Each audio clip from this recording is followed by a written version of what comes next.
أشهد أن لا إله إلا الله وحده لا شريك له وأشهد أن محمدا عبده ورسوله أما بعد فأعوذ بالله من الشيطان الرجيم بسم الله الرحمن الرحيم الحمد لله رب العالمين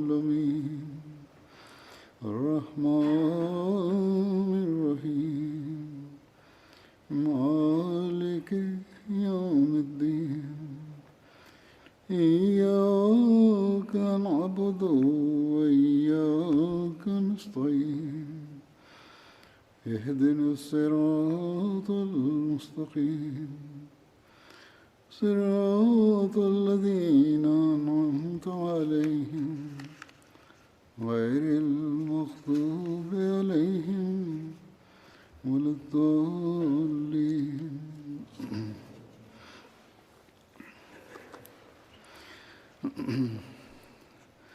Bismillahirrahmanirrahim. Hazreti Halifatul Mesih peti, da Allah bude njegov pomagač, je rekao da će da nastavi da govori o životu Hazreti Omera radijallahu anhu, kao što je govorio u prijašnjim. Hazreti Hafsa binti Umar prenosi da je jednom rekla svom ocu o vođo vjernika. U drugom hadisu se prenosi da je rekla: o moj oče, da Allah ti je podario mnogo bogatstva i pobjede. Onda ga je pitala zašto ti ne jedeš kao neku bolju hranu i ne odjevaš mekšu odjeću. Hazreti Omer radijallahu anhu joj je odgovorio: ja ću pitati tebe da doneseš odluku u vezi ovoga. Da li ti se ne sjećaš kroz koje je poteškoće časni poslanik sallallahu alejhi ve sellem morao da prođe u svom životu? I prenosioc govori da je Hazreti Omer ponavljao ove riječi toliko puta da je Hazreti Hafsa počela da plače. Onda je Hazreti Omer radijallahu anhu rekao: tako mi Allaha, dok god ja budem imao mogućnosti, mogao, ja ću da prolazim kroz poteškoće kroz koje je prošao poslanik sallallahu alejhi ve sellem i Hazreti Ebu Bekr radijallahu anhu, tako da ja mogu da prolazim kroz iste poteškoće i da im se na istom mjestu pridružim na ahiretu. U drugom hadisu prenosi se da je rekao: o Hafsa, kćerko Omerova, ali kao savjetuješ me u vezi nečega što je ovo svjetsko, ali to nema ništa kao sa mnom. Onda je rekao: moja porodica ima kao, može da se pita u vezi njegovog života ili njegovog bogatstva, ali nemaju pravo da se miješaju u njegovu vjeru.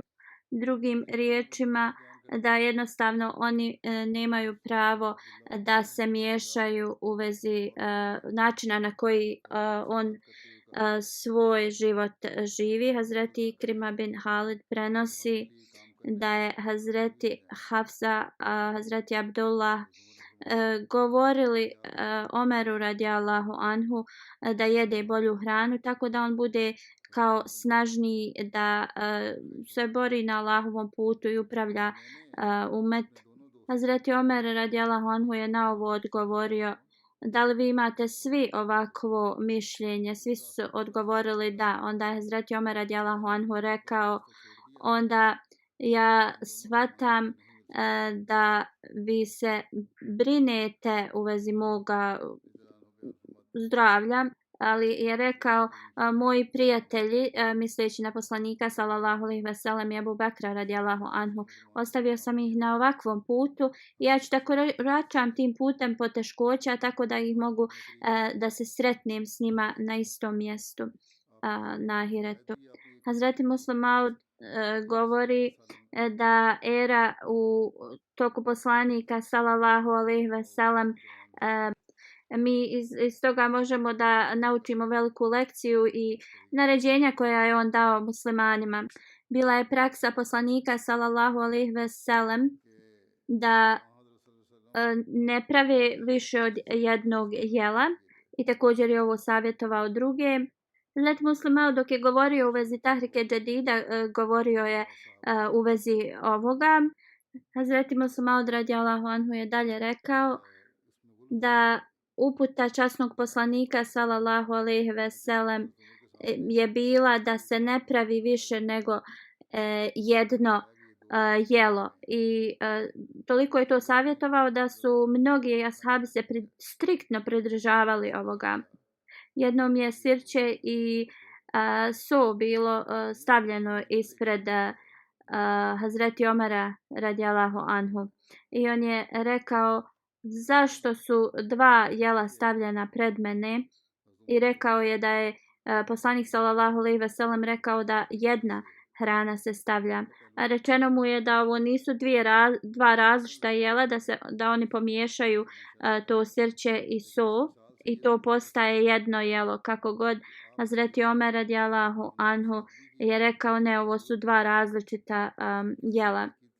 Iako možda poslanik sallallahu alejhi ve sellem nije mislio do ovakve mjere do koje je Hazreti Omer radijallahu anhu savjetovao ih, ali njegova želja je bila jednostavno kroz te savjete poslanika sallallahu alejhi ve sellem da muslimani trebaju da prihvate jednostavan život. Hazreti Muslim Maud radijallahu anhu dalje govori: ja ne tražim isti kao način koji je tražio Hazreti Omer radijallahu anhu. I ja ne govorim da je so od sirćeta različita kao različito jelo, ali vas pitam da u sljedeće 3 godine da svaki Ahmedi musliman koji želi da učestvuje u ovome sa nama, onda treba da obeća da će da dnevno jede jedno jelo. To jeste, na primjer, hljeb i neki umak ili umak i riža. Znači, nećemo to brojati da su to dva različita jela, jer se to inače jede zajedno, ali ne treba da sad prave različita dva umaka da jedu sa njihovom rižom ili hljebom. Ovo je bilo u toku vremena kada je Hazreti Muslim Maud započeo Tahrike Džadid i to je bilo jedno potrebno vrijeme da muslimani umanje svoje troškove na razne načine da bi mogli učestvovati u Tahrike Džadidu. Ali hvala dragom Allahu na današnjici ove restrikcije se ne uvode zbog toga što su mnogi u različitim, u boljem stanju, ali trebamo i dalje pokušati da živimo jednostavno.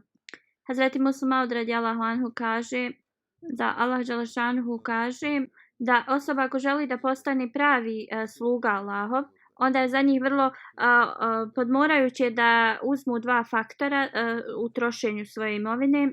Prvo, osoba ne treba da se razasipa. Jesti hranu nije da se mi kao da jedemo radi zadovoljstva. Hrana je nama potrebna da dobijamo snagu i da smo zdravi i da naše tijelo može da funkcioniše. Također sa odjećom ne trebamo da budemo raskošni. Odjeća je da mi pokrivamo naše tijelo na jednostavan način i ovo možemo da vidimo da su i ashabi praktikovali. I kad je jednom Hazreti Omer radijallahu anhu putovao u Siriju, neki ashabi su Neki ashabi su imali na sebi odjeću koja je bila napravljena od svile. Hazreti Omer radijallahu anhu je bio vrlo razočaran s tim i rekao je nekim ljudima da bace na njih kao pijeska i rekao im je da li ste vi toliko postali priklonjeni tom ugođaju da ste počeli odjeću nositi napravljenu od svile. Jedan ashab je skinuo svoju tu košulju i ispod nje je bila jedna deblja košulja koja je napravljena od vune i rekao je Hazreti Omeru, mi ne nosimo ovu odjeću zato što se to nama sviđa, ali je to način od ovih ljudi ovdje koji žive i oduvijek ti ljudi su navikli da vide svoje vođe u ovakvim odjelima. I to je da bi držali taj politički level zemlje i zbog toga smo nosili tu odjeću. Ali mi nismo pod tim uticajem da mi trebamo da nosimo ovo. Uzvišeni Allah kaže da su ispravni i pravi sluge njegove oni koji ne rasipaju i ne troše svoj novac na te ugođaje ovog svijeta. Radije oni troše svoju imovinu na ono što je dobro i što je od koristi. Također osoba ne treba da bude škrta kad treba da troši svoju imovinu, to jeste za neke dobre svrhe.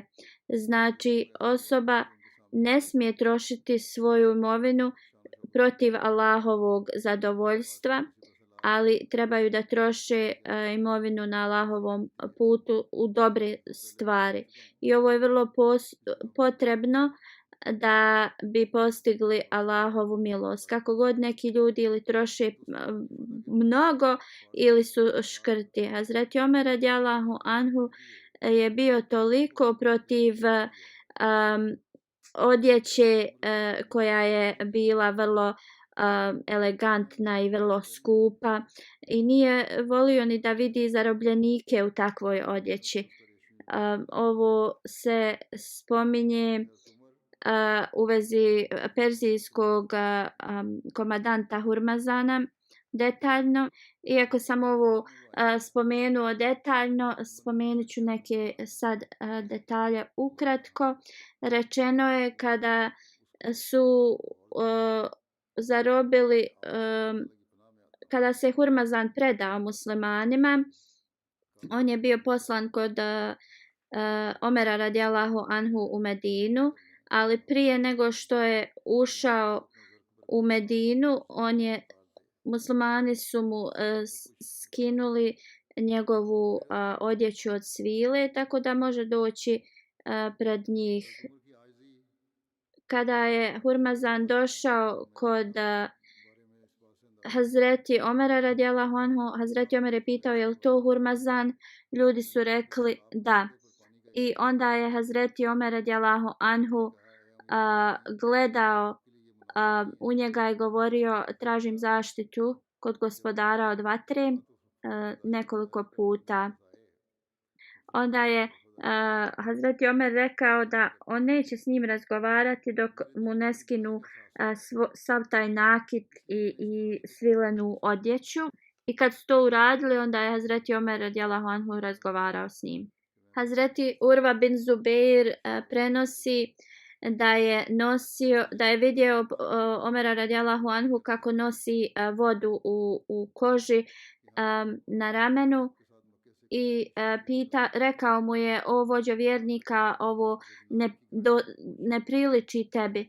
Hazreti Omer radijallahu anhu je rekao, kad su iz raznih zemalja delegacije došle i kao tražilo od njega savjet i dozvole, on je rekao nešto se u mom srcu razvilo kao da je on značajna osoba i onda rekao je da bi ja uklonio taj osjećaj iz mog srca i odlučio sam da nosim vodu u ovoj koži. Hazreti Jahja bin Abdirrahman Hateb prenosi od svog oca da kaže da su jednom vraćali iz Mekke i Omer radijallahu anhu je bio s njima. Zaustavili su se u jednoj dolini Zadžnan koja se nalazi 25 milja od Mekke udaljena. On kaže, Hazreti Omer radijallahu anhu je rekao, na ovom mjestu se sjećam da sam čuvao kamile svog oca Hataba. On je bio vrlo stroga osoba i kao da je on bio jednostavno čoban, ali sada kaže moje stanje da svi kao moraju odgovarati njemu i da je on kao poglavica velike teritorije, da ljudi iz daljine dolaze njemu i također da ne postoji ni jedan kao vođa u svijetu koji je iznad njega. Onda je Hazreti Omer recitovao sljedeće stihove: šta god vidite nema neku realnost, jedino je to jedna vrlo kratka radost, bogatstvo i potomstvo će doći do svog kraja i jedino je Allah taj koji je vječan. Hazreti Halifatul Mesih prvi radijallahu anhu kaže da jednom je Hazreti Omer radijallahu anhu se vraćao s hadža i zaustavio se negdje. Neki ashabi su ga pitali zašto si ovdje zaustao i on kaže jednom sam čuvao kamile ovdje i pod ovim drvetom kao njegov otac ga je ružio i on kaže danas hiljadama stotina ljudi su spremni da žrtvuju svoj život ako ja naredim. Hazreti Muslih Maud radijallahu anhu govori u vezi ovoga, zar ovo nije zadivljavajuće da osoba koja je jednom bila čoban sad je bio kao kralj, ali ne samo da je on imao ovo svjetsko kraljevstvo, nego i duhovno kraljevstvo kao halifa.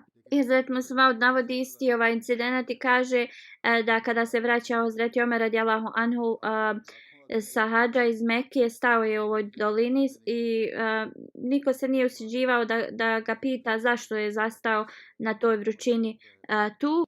I onda ga je neko upitao, jedan ashab, zašto je stao, zašto ne ide dalje. I onda je Hazreti Omer radijallahu anhu rekao, razlog zašto sam ja stao, ja sam se jednom odmarao ispod ovog drveta dok sam čuvao kamile.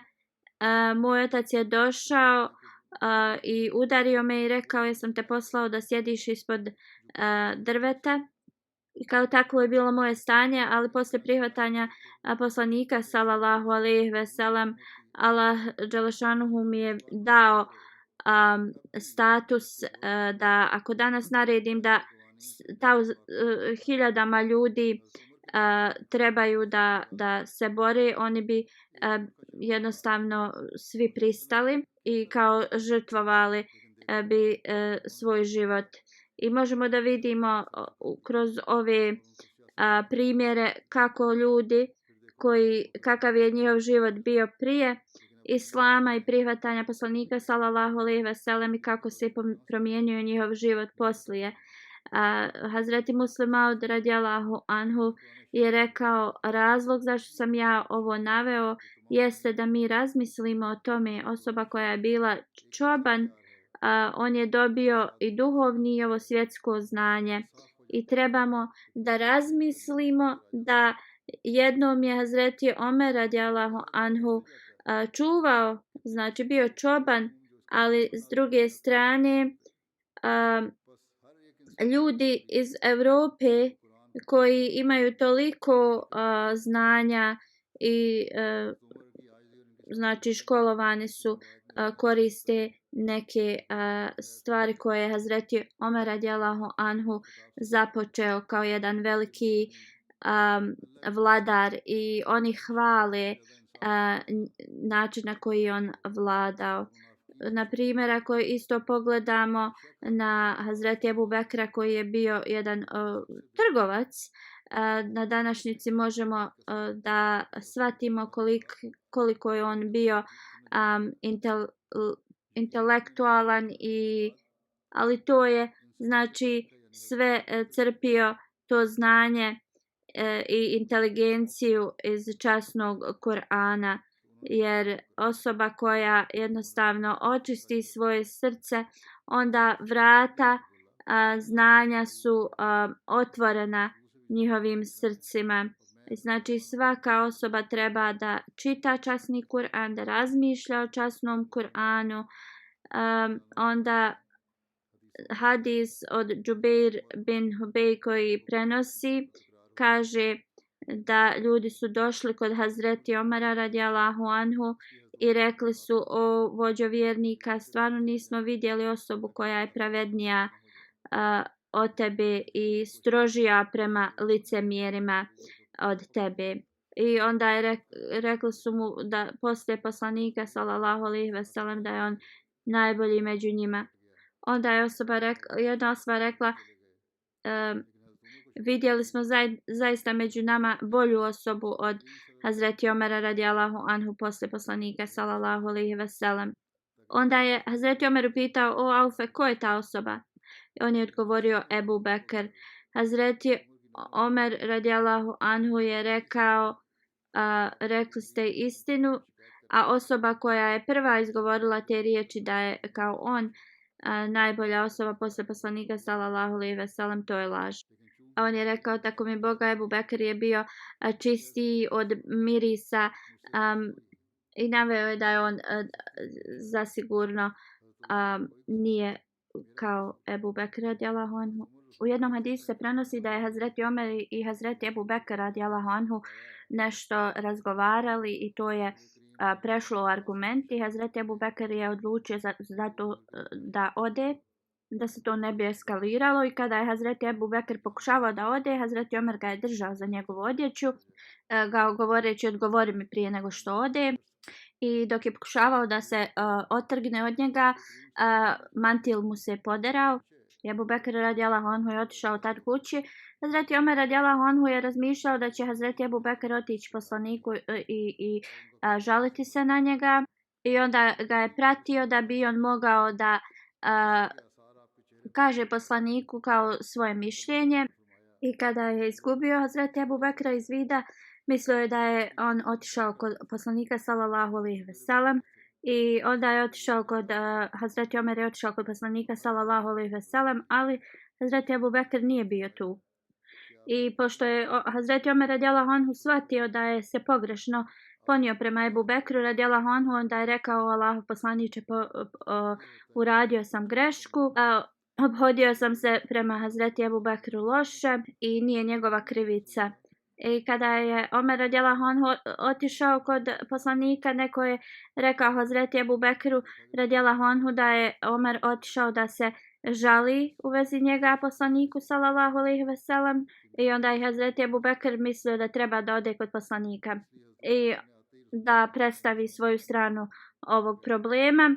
Kada je Hazreti Ebu Bekr radijallahu anhu došao kod poslanika sallallahu alejhi ve sellem, Hazreti Omer radijallahu anhu je tad govorio: o Allahu poslaniče, ja sam učinio grešku, ja sam se posvađao sa Ebu Bekrom i podarao sam mu košulju. I poslanik sallallahu alejhi ve sellem, na njemu se moglo vidjeti da je bio nezadovoljan ovim i rekao je: o ljudi, kao koji je vaš problem? Kada je cijeli svijet me odbio i bio protiv mene, tada je Ebu Bekr radijallahu anhu me prihvatio i pomogao mi na svaki način. I onda je na vrlo tužan način rekao: zar nećete ostaviti Ebu Bekra i mene sad na miru? Poslanik je govorio ove riječi i u tom je ušao Hazreti Ebu Bekr. Možemo da vidimo istinsku ljubav u sljedećem primjeru. I onda, zato što Ebu Bekr radijallahu anhu je bio toliko tužan da vidi poslanika tužnog, sjeo je na svoja koljena ispred poslanika sallallahu alejhi ve sellem i rekao: o Allahu poslaniče, nije Omerova radijallahu anhu krivica, već je moja. Hazreti Omer radijallahu anhu prenosi da je jednom pitao ljude u vezi plaćanja krvnog novca. Mugira je rekao da je poslanik sallallahu alejhi ve sellem rekao da osoba treba osloboditi muškog ili ženskog roda kao za otkup. Muhammed bin Maslama je rekao da je bio u prisustvu poslanika sallallahu alejhi ve sellem i da je to što je poslanik sallallahu alejhi ve sellem rekao. I to ovo je bilo u vezi ako neko tretira ženu vrlo loše i ona pobaci dijete ili na bilo koji način ako osoba prouzrokuje da žena izgubi trudnoću, onda treba da se plati taj krvni novac. I to jeste koji god to uradio toj ženi, ta osoba treba da oslobodi ženskog ili muškog roba. Hazreti Ebu Seid prenosi da je Ebu Musa Mašari došao kod Omera radijallahu anhu i rekao, nazvao mu selam i pitao da li mogu da uđem. Hazreti Omer nije ništa odgovorio, onda je opet Ebu Musa nazvao selam i pitao da li mogu da uđem. Hazreti Omer radijallahu anhu mu je odgovorio u sebi taj selam i razmišljao je, jedino me pitao 2 puta dozvolu da uđe i onda je Ebu Musa opet čekao neko vrijeme i nazvao je selam i pitao da li ima dozvolu da uđe. Onda je Ebu Musa Šari otišao.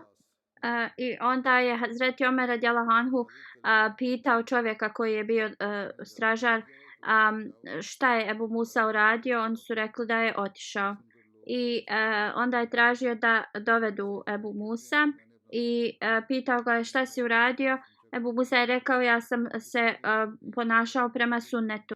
I onda Hazreti Omer mu je rekao morat ćeš da dokažeš da je ovo bio sunnet. Ako nije, onda kao bit će kažnjen. Ebu Seid Hudri dalje prenosi. Ebu Musa je došao kod nas, mi smo sjedili sa grupom Ensarija. Ebu Musa Ešari je rekao da li iko zna od vas da je poslanik sallallahu alejhi ve sellem rekao osoba može tražiti 3 puta dozvolu da uđe u nečiju kuću. Ako dobiju dozvolu mogu da uđu, a ako ne, onda mora da se vrati natrag. Ovi su ljudi se počeli smijati. Onda Sejd Hudri dalje govori, pogledao sam u Ebu Musa Ašari i rekao koju god kaznu dobiješ ti za to, ja ću isto također da je dobijem. Ja se kunem da si ti rekao istinu. I onda ovaj prenosilac kaže da je otišao kod Hazreti Omera radijallahu anhu i rekao mu ovaj hadis poslanika sallallahu alejhi ve sellem. Hazreti Omer radijallahu anhu je rekao u redu, nisam znao ovaj hadis, ali sad znam. Onda Hazreti Ebu Hureyra prenosi da su sjedili sa poslanikom sallallahu alejhi ve sellem, tu je bio Ebu Bekr, Omer i drugi. Poslanik sallallahu alejhi ve sellem je ustao i otišao, ali nije se vratio neko duže vrijeme. Mi smo se bojali da mu se nešto nije desilo i kaže otišli smo da tražim poslanika, ja sam bio prvi od njih. I on kaže otišao sam u jednu bašću koja je bila Benu Nadžar imovina i tražio sam ulaz, ali nisam mogao da ga nađem. Vidio sam da neki potok teče i tuda sam se uvukao u tu bašću. Poslanik sallallahu alejhi ve sellem me je pitao je li ovo Ebu Hureyra? Rekao sam da. Onda me upitao šta je bilo. Ja sam mu rekao bio si s nama, ali se nisi vratio i bojali smo se da se nešto nije desilo, ali i drugi kao traže poslanika sallallahu alejhi ve sellem. Poslanik sallallahu alejhi ve sellem je rekao, onda je dao mu sandale svoje i rekao uzmi moje sandale i koga god ispred ove bašće bude tu, ako budu posvjedočili la ilaha illallah i zasigurno oni budu svjedočili to i vjerovali u to, onda im podari radosne vijesti o džennetu. Hazreti Ebu Hureyra kaže, prvu osobu koju sam sreo bio je Omer radijallahu anhu. Onda je me pitao, o Ebu Hureyra, kakve su to sandale? Rekao sam, ovo su poslanikove sallallahu alejhi ve sellem sandale i poslao me je da dam radosne vijesti onima koji zaista vjeruju u la ilahe illallah svojim punim srcem i da im dam radosne vijesti o džennetu. Hazreti Ebu Hureyra dalje govori da ga je Hazreti Omer radijallahu anhu udario po prsima vrlo jako i on je pao na svoja leđa. I rekao je, o Ebu Hureyra, vraćaj se nazad, kao da ne mora to govoriti drugim ljudima. Hazreti Ebu Hureyra kaže, vratio sam se kod poslanika sallallahu alejhi ve sellem i skoro da sam počeo da plačem kada je Hazreti Omer radijallahu anhu također me pristigao. I poslanik me je pitao, o Ebu Hureyra, šta je bilo? I ja sam mu ispričao šta se je desilo i kako ga je Omer udario po prsima. Onda je poslanik sallallahu alejhi ve sellem pitao Omere, zašto si to uradio? Omer radijallahu anhu je rekao, Allah poslaniče, neka su moji otac i majka žrtvovani radi tebe.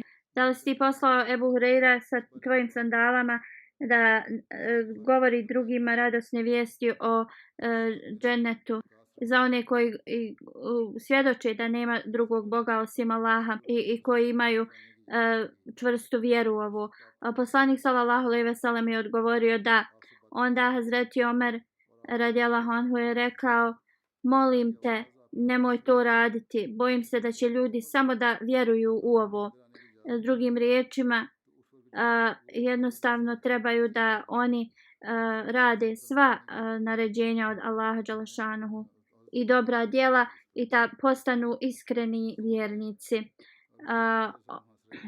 Na drugi način oni će samo da se osvrću, da kažu da vjeruju u jednog Boga i da je to dovoljno za njih.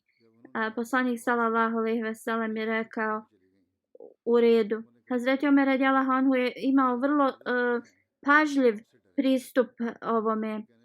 U hadisu koji navodi da je šejtan bježi od Hazreti Omera, Hazreti Sad bin Ebi Vakaz kaže da je Omer radijallahu anhu pitao poslanika sallallahu alejhi ve sellem da uđe unutra. Tada su neke žene Kurejšinke sjedile kod poslanika sallallahu alejhi ve sellem i razgovarale s njim i da način na koji su one govorile, njihov glas je bio glasniji od poslanikovog sallallahu alejhi ve sellem. Kad je Omer radijallahu anhu tražio dozvolu da uđe kod poslanika sallallahu alejhi ve sellem, te žene su otišle iza zastora. Poslanik sallallahu alejhi ve sellem je dao dozvolu Omeru da uđe. Kada je ušao Hazreti Omer, poslanik sallallahu alejhi ve sellem se smijao i kada je Omer radijallahu anhu ovo vidio, rekao je, o Allahov poslaniče, neka ti Allah uvijek zadrži tvoj osmijeh. Poslanik sallallahu alejhi ve sellem je rekao, ja sam zaprepašten kako su ove žene čim su čule tvoj glas otišle iza zastora. Omer radijallahu anhu je rekao, o Allahov poslaniče, ti si više dostojanstveniji i zaslužniji da se tebe boje. I onda se obratio ovim ženama i rekao, Hazreti Omer je to rekao, o žene koje ne obraćate pažnju, vi se bojite mene, a ne poslanika sallallahu alejhi ve sellem. One su rekle, da, zaista, zato što si ti strog i imaš čvrsto kao srce, a poslanik sallallahu alejhi ve sellem nije takav. Onda je poslanik rekao, saslušaj me, sine od Hataba, kudem se onim u čijoj je ruci moj život, kad god šejtan prođe kao prema tvom putu, on zaista pobjegne. Hazreti Ajša radijallahu anha kaže da jednom dok je poslanik sallallahu alejhi ve sellem sjedio, neka su djeca bila kao počela da galame i neka abesinka plesala i djeca su oko nje skakala. Poslanik je rekao: o Ajša, dođi da vidiš. Hazreti Ajša radijallahu anha kaže: prišla sam s leđa poslaniku i stavila sam na njegovo rame svoju bradu, i ona objašnjava kako je držala svoju glavu između poslanikove glave i ramena. Poslanik je pitao da li je dovoljno bilo da vidi to. Ona je rekla ne, ali ona je željela da vidi koliko je poslanik se kao brinuo za nju. Kad je Hazreti Omer radijallahu anhu stigao, svi su pobjegli od te žene. Poslanik sallallahu alejhi ve sellem, Hazreti Ajša kaže da ja vidim i da šejtan i džini i svi bježe od Omera.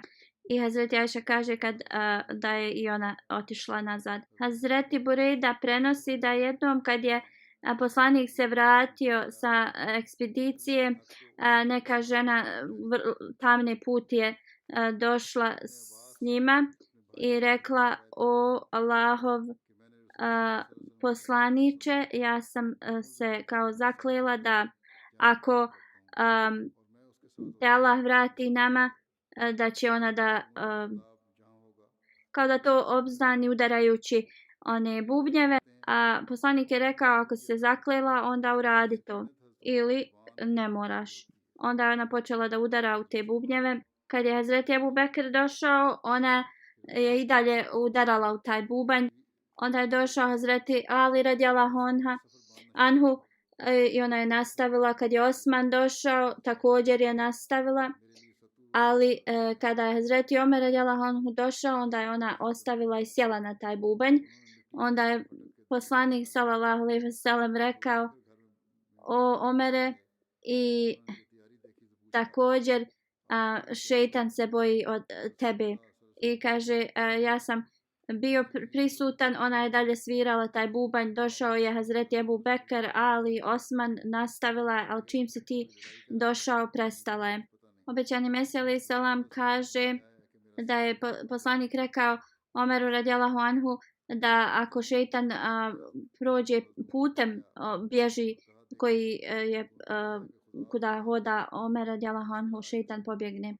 Abdullah bin Omer prenosi da je poslanik sallallahu alejhi ve sellem rekao: Allah je dao da istina izlazi preko Omerovog jezika i iz njegovog srca.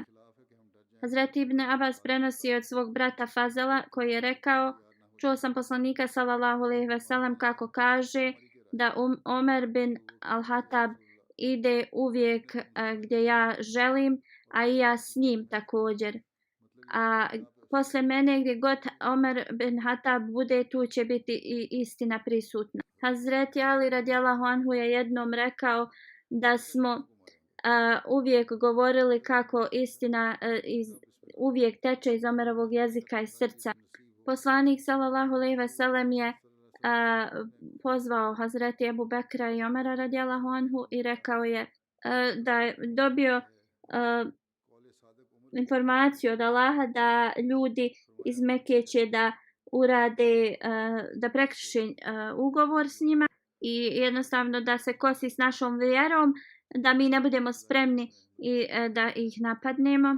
I pitao im je koje je njihovo mišljenje. Hazreti Ebu Bekr je rekao: Allahov poslaniče, ušao si po ugovor s njima i oni su ga prekršili, ali kao to su naši ljudi. Poslanik sallallahu alejhi ve sellem je rekao: mi nećemo se boriti protiv naših ljudi, već onih koji su prekršili ugovor. Onda je poslanik sallallahu alejhi ve sellem pitao Omera za njegovo mišljenje. Hazreti Omer radijallahu anhu je rekao: ja se molim svaki dan Allahu dželešanu da se mi borimo protiv nevjernika radi našeg poslanika sallallahu alejhi ve sellem. I poslanik sallallahu alejhi ve sellem je rekao: Ebu Bekr je vrlo mehkog srca, a Omer je vrlo direktan. I poslanik sallallahu alejhi ve sellem je rekao: počnite pripreme. I onda je poslanik poslao oglas da kogod vjeruje u Allaha i njegovog poslanika, svim tim plemenima okolo, da trebaju da dođu u Medinu u početku Ramazana, i tu se skupilo hiljadama ljudi i onda su krenuli.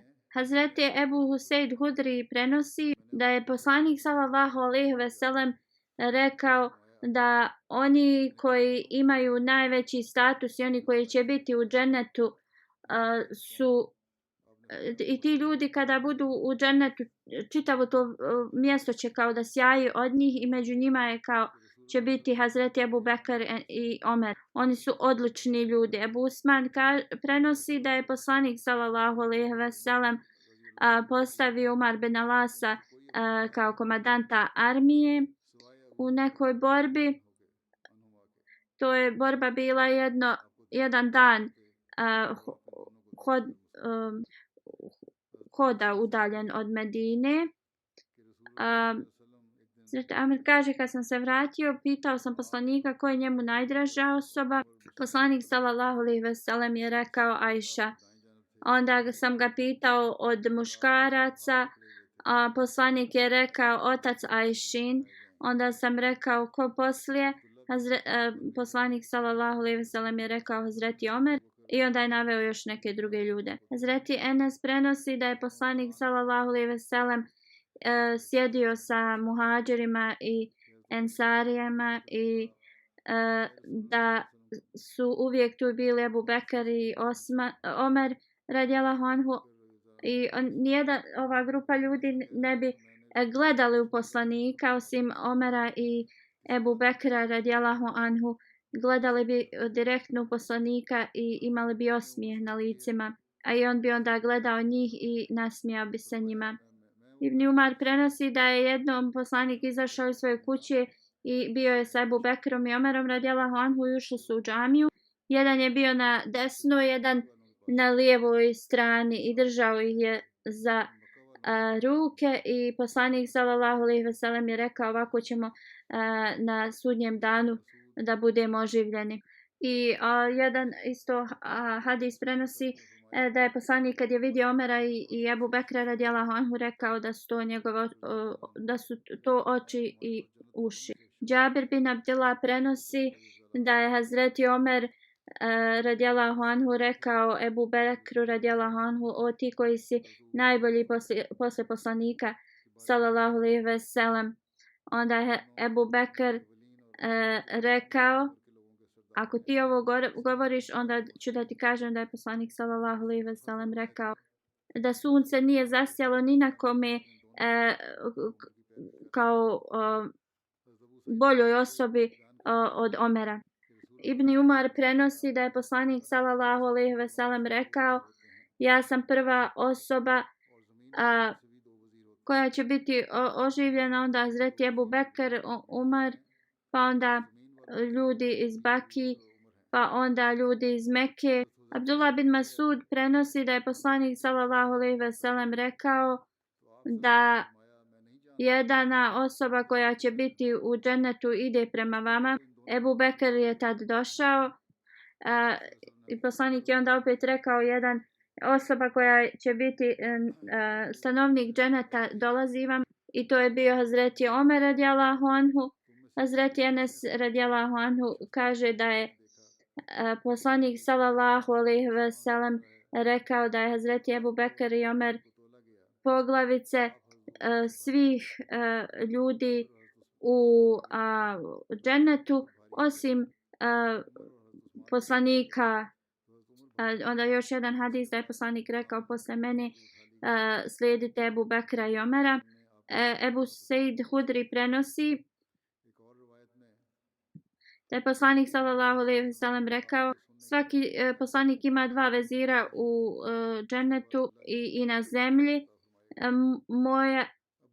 Moja dva vezira su Džibrail i Mikail u džennetu, a na zemlji to su Ebu Bekr i Omer. Hazreti Uzejfa prenosi da su sjedili s poslanikom sallallahu alejhi ve sellem kad je rekao ja ne znam koliko ću ostati među vama, ali morate slijediti ovu dvojicu posle mene. To su bili Ebu Bekr i Omer. Hazreti Ebu Bekr prenosi da je jednom poslanik sallallahu alejhi ve sellem pitao ko je od vas sanjao san. Jedna osoba je rekla ja sam sanjao da se vaga spustila s neba i da je ta vaga vagala poslanika i Ebu Bekra i da je poslanikova vaga bila teža. Onda Hazreti Ebu Bekr i Omer su bili na vagi i Hazreti Ebu Bekra vaga je bila teža. Onda su Hazreti Omer i Osman i Omer je bio teži i onda je ta vaga bila odnesena. Prenosioc kaže, vidjeli smo nezadovoljstvo poslanikovog lica i u drugom hadisu se spominje da je poslanik sallallahu alejhi ve sellem rekao da je ovo hilafet poslije njega i poslije toga Allah će da uspostavimo monarhiju. Abdi Hajr prenosi da je Hazreti Ali radijallahu anhu stajao na mimberu i rekao: o ljudi, da li da vam ne kažem ko je bio najbolja osoba poslije poslanika sallallahu alejhi ve sellem u ovom umetu? Hazreti Ali je rekao: to je bio Ebu Bekr. Pa onda je bio tih pa je rekao: o ljudi, da li da vam kažem ko je poslije Ebu Bekra bio najbolja osoba u umetu? To je bio Hazreti Omer radijallahu anhu.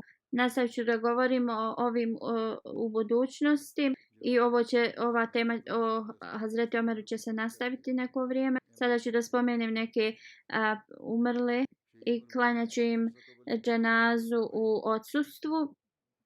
Prva dženaza je od Kamran Ahmed Sahib koji je šehid. On je iz Pešavera. 9. novembra oponenti su ga ubili u njegovom ofisu. Inna lillahi ve inna ilaihi rađiun. Imao je 44 godine i radio je u jednom Ahmedi preduzeću kao accountant. Osoba sa pištoljom je ušla i počela pucati u njega 4 puta i tako je preminuo i ovaj zločinac je pobjegao. Ahmedijat je ušao u njegovu porodicu preko njegovog oca. On je dao ili pradjeda ili djeda, nisam sigurna, i dao je bejat u ruci obećanog Mesija alejhi salama. On je nedavno kupio neku bioprodavnicu na nekom zemljištu, ali poslije jednog dana osoba ih je istjerala zato što su oni Ahmedi. Onda također su kupili neku drugu prodavnicu, ali opozicija je opet se bunila i oni su bili izbačeni. I onda velika demonstracija oko njihove kuće je bila organizovana u oktobru. Mnogi govori su održali protiv džemata, govori mržnje i kao govori se da nisu takve demonstracije bile odavno urađene ili nisu nikad takve bile. Nekoliko godina je bio u računovođstvu u nekoj preduzeću, ali radi opozicije pitao je da napusti taj posao i to preduzeće je reklo da način na koji je on tako dobro radio ne žele da ga izgube i da treba da radi kod njih iako je to samo nekoliko minuta. I kad su čuli da je ubijen, vrlo su bili razočarani. On je imao mnoge dobre kvalitete. Njegov otac kaže da je jednom došao kasno kući. Pitao sam ga zašto si došao tako kasno kući. On je rekao da je bila neka žena koja je bila supruga nekog čovjeka koji je u opoziciji protiv džemata, ali on ostao da trebala joj je krv i dao joj je svoju krv, kao donirao je krv za nju. I on je rekao to sam radio zato što ti ljudi uopšte nemaju sredstava. Onda je rekao da mi imamo naše standarde, oni imaju svoje. On je uvijek pokušavao da služi druge, bilo šta za džemat što je trebalo, radio bi prvi, uvijek bi stražario u opasnim mjestima. Kad bi god mu govorili da on treba da napusti mjesto zato što nije sigurno. Govorio bi ljudi koji su siromašni, Ahmed i muslimani, onda bi bili totalno nezaštićeni. Uvijek je davao svoje čende na vrijeme. Kad je imao 12 ili 13 godina, bio je pritvoren, policija ga je pritvorila zato što je dijelio neke brošure džematske, ali su ga pustili sljedeći dan. Njegov otac kaže da je sanjao san 2 dana prije njegovog ubistva i kao neka žena je čistila njihovu kuću i rekla ona to radi jer Halifatul Mesih IV dolazi. I malo vremena poslije Halifatul Mesih IV Rahmullah je došao i uzeo je Kamaran Sahiba za ruku i rekao mi ćemo da boravimo zajedno i ti ćeš da budeš uz mene. Hvala Allahu, on je bio dio vasijeta, svi su ga voljeli u njegovom mjestu, imao je veliku ljubav prema hilafetu, iza sebe ostavlja svoje roditelje, suprugu, 3 djece, 13, 11 i 9 godina. Da uzvišeni Allah bude zaštitnik ove djece i da svima podari sabor i da Allah mu podari oprost i uzdigne njegov status. Molite se za njegovu majku koja boluje od kancera, da Allah je blagoslovi. Dr. Mirza Nuber Ahmed Sahib i Aisha Ambar Said Sahiba, oni su oba dvoje preminuli u Milwaukeeu u Americi u saobraćajnoj udesu. Dr. Mirza je Nuber imao 35 godina, inna lillahi wa inna ilaihi rađiun. Njegov pradjed je bio ashab obećanog Mesija alejhi selama.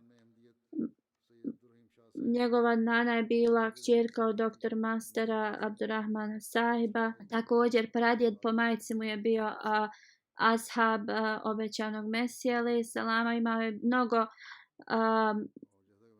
osoba u familiji koji su bile ashabi obećanog Mesije. 2012. se doselio u Ameriku. U 17. godini je se pridružio vasijet. On je služio kao Kaid Međalis Hudamul Ahmedija i rečeno je da je on najviše donirao za džamiju u Milwaukeeu. Iza sebe ostavlja oca i majka.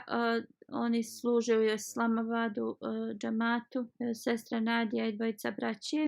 Njegova supruga Aisha Ambar je bila s njim i ona je preminula.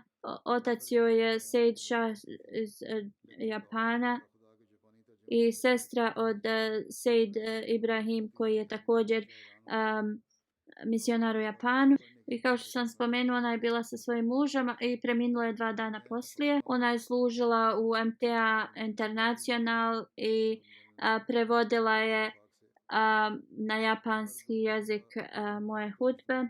Iza sebe ostavlja oca, majku, 3 braće i sestru. Ibrahim Sahib koji je misionar u Japanu kaže ona je toliko mi pomagala sa prevodima na japanski. Iako je ona učila farmaciju, bio sam iznenađen načinom njenog prevođenja na japanski. Njena sestra kaže da je njena sestra imala listu koja je bila, jedna je lista bila moj ovo svjetski život, druga moj duhovni život i naravno raspored njenih dnevnih aktivnosti je bio na toj ovo svjetskoj listi, dok drugo je bilo u vezi džamata i drugih njenih duhovnih potreba. Uvijek je razmišljala o uputama i riječima halife i to bi također govorila svojoj braći i sestri i govorila bi o svojim japanskim prijateljima u vezi učenja islama. da uzvišeni Allah im podari oprost i podari milost i uzdigne njihov status. Čaudri Nasir Ahmed Zahib, sljedeća je džanaza. On je bio finansijski sekretar u Karačiju. U 69. godini je preminuo u Rabi na Lillahi rađiun. Kada je preminuo, klanjao je sabah namaz i na drugom rekatu sabah namaza klanjala je njegova supruga i brat s njim. Umro je na seđdi srčanog udara. Bio je musi, hvala dragom Allahu, i obećani Mesija alejhi selam je rekao, osoba koja premine dok klanja, to je vrlo kao časan status. Njegov otac je isto poslije penzionisanja služio džemat 25 godina i mnogi iz njegove porodice braća služe u džematu. Ostavlja iza sebe svoju suprugu, oni nisu imali djece. 1972. godine se je preselio u Karači i tu je služio zajednicu na razne načine da mala podari oprost i da mu uzdigne njegov status na ahiretu. Sljedeća je Čaudri Nasir. Sljedeća džanaza je od Sardan Bibi Sahiba iz Rabve. Njena cijela porodica je šija. Ona se prešla na Ahmedijat 1949. Njena porodica je rekla da joj je muž postao nevjernik, kao da se ona treba vratiti njima. Njena porodica znači nisu Ahmedi postali, a rekli su zato što je njen muž postao kao nevjernik, treba da se vrati ona njima. Ona je rekla svojoj porodici, ja sam sad postala prava muslimanka, s vama sam samo klanjala sabah, a sad klanjam 5 dnevnih namaza i također tahadžud i ne želim da vam se vratim. I nakon 14 godina kad je ponovo vidjela svoje roditelje, oni su bili vrlo hladni prema njoj i nikada njihova srca nisu omekšala i nisu joj nikad došli u posjetu.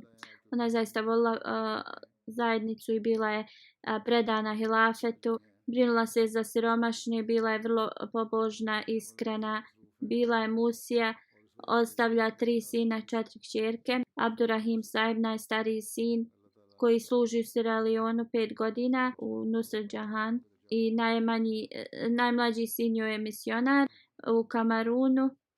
On je glavni misionar i emir te zemlje i zbog svoje službe nije mogao prisustvovati majkinoj džanazi. Da uzvišeni Allah podari svima sabor i da uzvišeni Allah uzdigne njen status. Alhamdulillah, nahmaduhu wa nasta'inuhu wa nastaghfiruhu wa nu'minu bihi wa natawakkalu alayhi wa na'udhu billahi min shururi anfusina wa min sayyiati a'malina. Man yahdihillahu fala mudilla lahu ومن يضلل فلا هادي له ونشهد أن لا إله إلا الله ونشهد أن محمدا عبده ورسوله. عباد الله رحمكم الله إن الله يأمر بالعدل والإحسان وإيتاء ذي القربى وينهى عن الفحشاء والمنكر والبغي يعظكم لعلكم تذكرون. اذكروا الله يذكركم وادعوه يستجب لكم ولذكر الله أكبر.